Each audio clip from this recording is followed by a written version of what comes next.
Após a 1000, 1 mês e meio, 2 no máximo é o suficiente, mas 1 mês e meio está de bom tamanho. De um modo geral, 15 dias. Até 30 dias é normal. Mas mais do que 30 dias, a paciente não suporta psicologicamente aguardar a eliminação espontânea do aborto retido.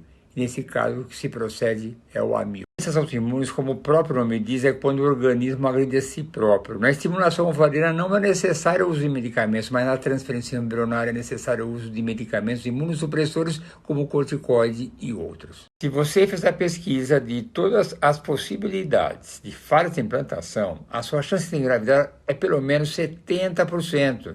Vai dar tudo certo. Não se trata de poder ter gêmeos. Hoje em dia, nós transferimos um ou no máximo 2 embriões. De um modo geral, eu tenho dado preferência para transferir um único embrião, mas até 2 embriões é possível. Se você quiser, transfira 2. Demorou para descobrir que tinha trombofilia. De um modo geral, na primeira perda embrionária, eu já peço todos os exames de causas de abortamento. Mas se você tratar agora com a enoxaparina, tudo vai dar certo. O aborto é uma das maiores frustrações que um casal ou uma mulher pode ter. Por isso, na primeira perda, não espere a segunda ou terceira para tomar a iniciativa de pedir todos os exames e causas de abortamentos repetidos. Na primeira perda, faça todos os exames. Pergunta bonitinha e simpática para você reduzir de meio-dia para 7. No dia seguinte, se aplique às 10 horas. No outro dia, se aplique às 8 horas da manhã.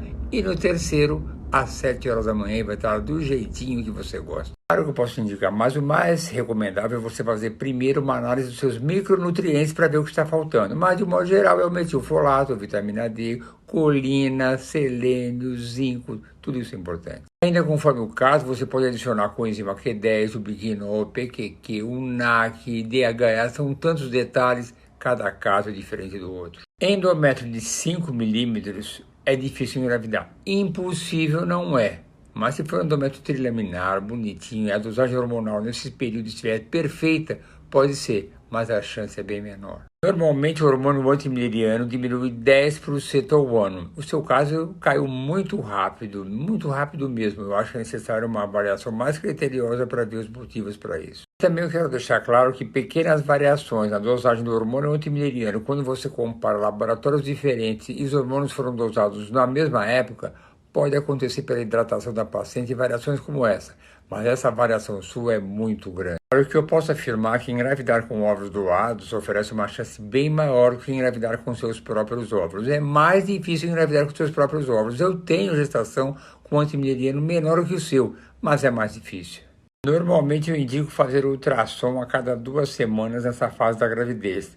Mas em alguns casos especiais, para pacientes que estão muito ansiosos, eu faço semanalmente. Se for o seu desejo, pode fazer. Para a AstraZeneca não é necessário o uso de corticoide, aliás, são até baixas demais. E é importante para a implantação ter um pouco de AstraZeneca, e a sua está baixa demais. Agora o FAN só se estiver acima de 1/640, você não me contou isso, aí sim antitrata. Sim, é uma trombofilia e você deve usar enoxaparina, sem dúvida nenhuma. Porque a FIV é tão cara? Eu acho muito caro mesmo. Os medicamentos são caros, os insumos são caros, a estrutura é cara, tudo é muito caro. Mas não tem jeito, para fazer um trabalho bem feito, tem que usar material de primeira linha. Para o Kira, que é um fator imunológico, existem vários protocolos, e um deles é realmente usar o fator estimulante de granulócito, que é o GCSF, e também dexametasona, mas existem vários protocolos para isso. Se eu faço o exame ERA num ciclo induzido e a transferência for num ciclo espontâneo, eu não uso o critério do ERA para essa transferência. Eu só vou seguir o mesmo critério do ERA se a transferência for um ciclo induzido. Para saber quando parar, é necessário que você faça uma análise da sua parte emocional, da sua expectativa, da sua reserva financeira, você analisar tudo isso e comparar da sua chance de engravidar com seus óvulos e com óvulos de uma doadora.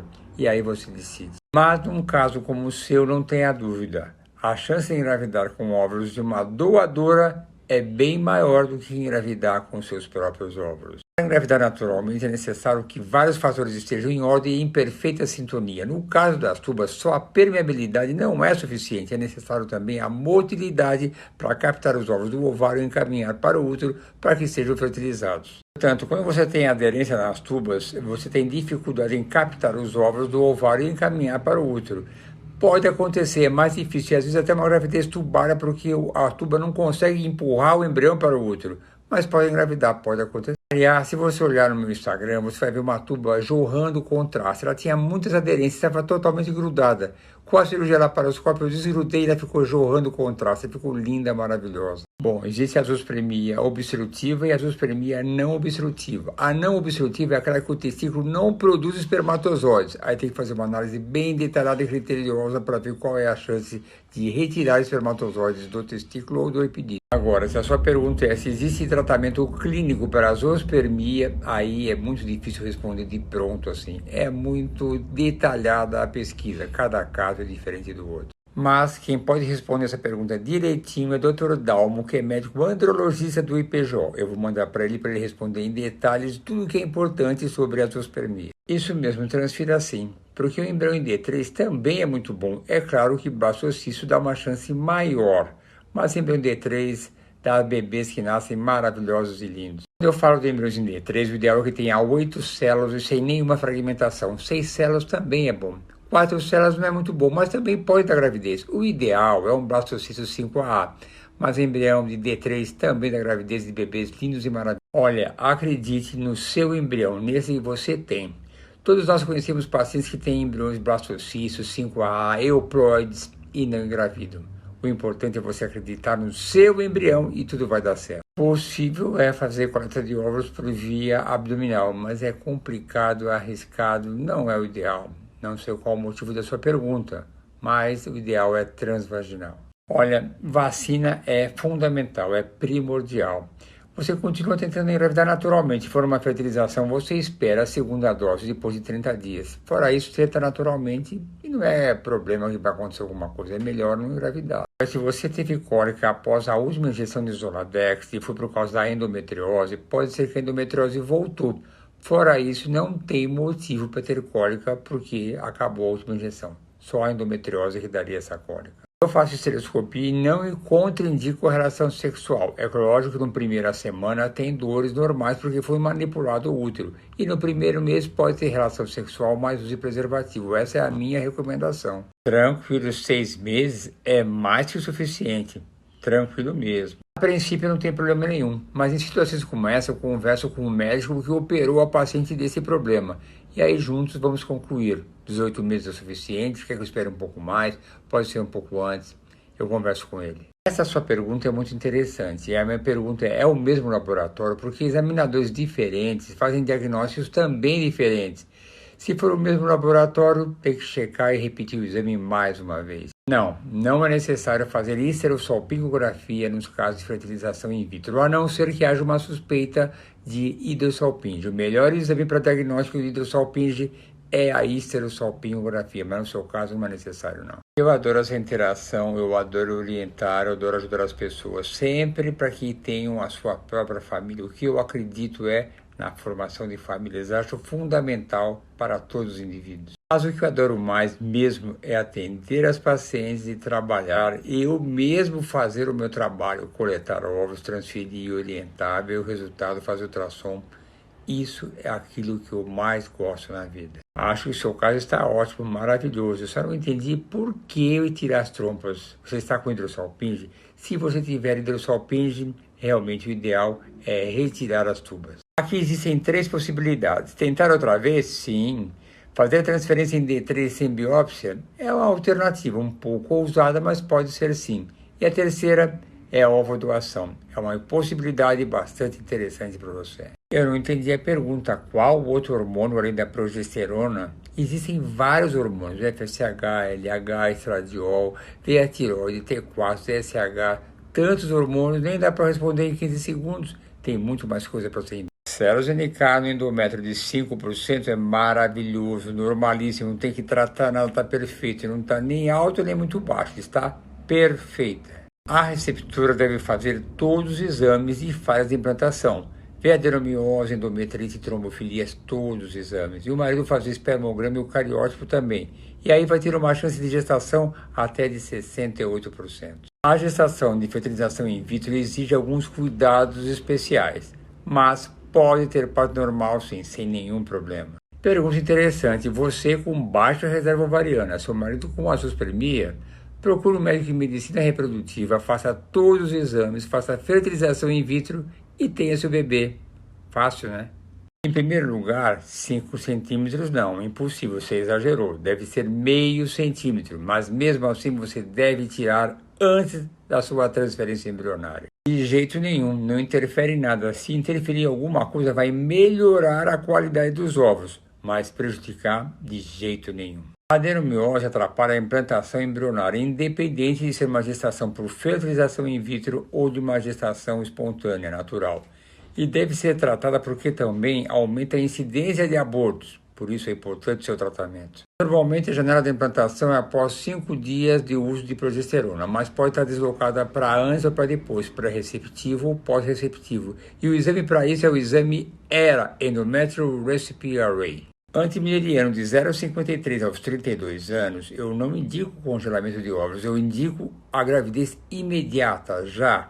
Tem a sua prole constituída e só depois você congela os seus óvulos. Claro que pode não ter nada a ver se isso é cisto, a gestação é outra coisa, pode engravidar até no seu pós-operatório imediato, sem nenhum problema. As causas mais frequentes de obstrução tubária são a endometriose e a DIP, doenças inflamatórias pélvicas. Essas duas são as causas responsáveis pelas obstruções tubárias. Claro que não deu certo. Esses medicamentos que você compra pela internet, pelo Instagram, não dá certo. Eu já vi a fórmula de uma delas, mas é brincadeira. São vitaminas usuais que você compra em qualquer farmácia. Brincadeira. Ridículas. Bom, só o ultrassom não vai resolver. Mas se você quer um ótimo ultrassom, tem que ser um ultrassom transvaginal com preparo intestinal, mas deve ser feito pelo especialista certo para isso. Ele sim é que vê os detalhes do seu útero. Isso vai depender do que está causando, qual micróbio que está causando a endometrite. Em alguns casos eu tenho que tratar o casal, em outros não. Tudo vai depender do diagnóstico do exame do fluido endometrial. Melhor não. Esse tipo de suplementação nessa fase inicial da gestação, melhor não. A maior causa de abortos são alterações do embrião, e você fez a biópsia embrionária e deu um embrião euploide. E você também pesquisou causas uterinas de aborto. Nesse caso, é importante você investigar realmente se tem algum outro fator, como por exemplo, causas imunológicas, que são raras, mas devem ser pesquisadas em situações complicadas como a sua, que tudo já foi avaliado e mesmo assim você tem abortos. Causas imunológicas, no seu caso, é uma boa opção. Pode ser gêmeo sim, é uma boa possibilidade. Se Deus quiser, vai ser. Gestação gemelar dupla é lindo, maravilhoso, mas você tem que ser muito bem cuidada durante a gestação. As minhas transferências normalmente eu faço após o almoço. Eu recomendo ficar 20 minutos na clínica, depois vai para casa e fica até o dia seguinte deitadinha. Mas de modo geral, 20 minutos já é o suficiente, mas eu prefiro até o dia seguinte. Duostin pode ser uma possibilidade, mas não é para todo mundo que eu indico Duostin. Nós estamos apresentando um trabalho agora num congresso americano mostrando que a indicação do Duostin deve ser criteriosa e não é para todo mundo. É nesse trabalho aqui que eu estou mostrando que nós avaliamos as melhores indicações para o Duostin, demonstrando que não é para todo mundo, só para casos específicos é que nós conseguimos os melhores resultados. Não é nada fácil aceitar e digerir a ovodoação. Às vezes demora algum tempinho para essa aceitação. Essa semana eu vou colocar no Store um novo e-book que eu escrevi com as novas regras do Conselho Federal de Medicina sobre ovodoação. Espere só alguns dias, tá bom? Tubas aderidas têm duas soluções. A primeira é a fertilização in vitro e dependendo da sua idade, da sua reserva ovariana e do espermograma do seu marido, é a reconstrução tubária e melhorando a anatomia e devolvendo a sua fertilidade. Adorei a sua pergunta. A endometriose pode causar contrações em excesso no útero e na transferência embrionária essas contrações podem expulsar os embriões e impedir a implantação.